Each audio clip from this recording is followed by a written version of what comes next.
بسم اللہ الرحمن الرحیم۔ السلام علیکم۔ پاکستان ویدر فورکاسٹ کے اس ویدر بلیٹن میں ہم پنجاب بھر کی تفصیلی رپورٹ لے کر آپ کی خدمت میں حاضر ہیں۔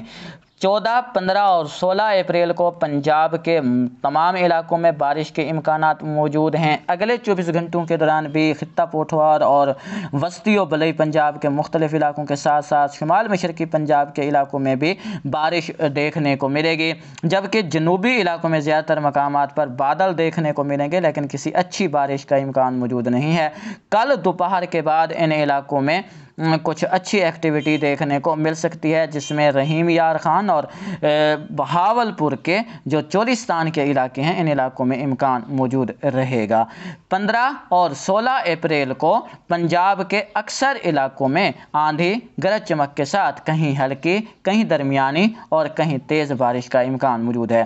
ان علاقوں میں اچھے تھنڈر سیل تشکیل پانے کے امکانات ہیں، کیونکہ یہاں تک پری مونسون ہوائیں اثر انداز ہو رہی ہیں، جس کے سبب آنے والے مغربی سسٹم کو مدد حاصل ہوگی اور ان علاقوں میں اچھی بارش کا امکان موجود ہے۔ اسی طرح میاں والی، بھکر، نورپور تھل، رنگپور، بگور، اٹک، راولپنڈی، اسلام آباد، چکوال، چاولی، اچالی، سرگودا، پنڈی گھیب، نورپور تھل، رنگپور، بگور، لیا، ڈیرہ غازی خان، فورٹ منرو، یک بئی، رجحان، جامپور، راجن پور، چکوٹ چھوٹا، مظفر گڑھ، ملتان، خانیوال، جھنگ، 18 ہزاری، بہاول نگر، سہیوال، اکاڑا، پاک پتن، قصور، ننکانہ صاحب، لاہور، شکر گڑھ، ناروال، ظفروال، پسرور، شیخوپورہ، گوجرانوالا، گجرات، گجر خان منڈی، بہاؤالدین، حافظ آباد اور باقی زیادہ تر مقامات پر بارش کے امکانات موجود ہیں۔ ان علاقوں میں 14، 15، 16 اور 17 اپریل کو بارش کا امکان موجود ہے، اور ان علاقوں میں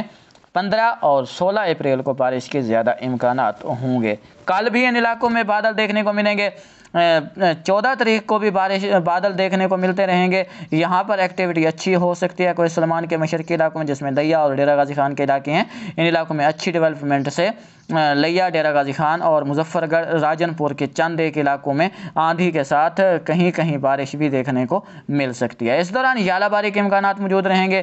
گرج چمک کے شدید طوفان بھی تشکیل پا سکتے ہیں، لیکن یہ یاد رکھیں کہ بارش کی جو زیادہ تر نوعیت ہے وہ مجموعی طور پر ہلکی ہی رہے گی۔ تیز یا موسلادھار یا شدید بارشوں کا امکان فی الحال موجود نہیں ہے، لیکن تھنڈر سیل جہاں پر طاقتور رہے گا وہاں پر تیز بارش ہو سکتی ہے اور غیر یقینی صورتحال بھی پیدا ہو سکتی ہے۔ یہ ذہن میں رکھیں، کیونکہ اپریل کا مہینہ ہے، پری مونسون ہوائیں بھی مدد کر رہی ہیں اور مغربی سسٹم بھی معتدل شدت کا اثر انداز ہو رہا ہے۔ امید ہے کہ آپ کو ہماری یہ کوشش پسند آئی ہوگی۔ اگلی اپڈیٹ تک کے لیے اجازت دیں، ویڈیو کو لائک اور شیئر کریں۔ اللہ نگہبان۔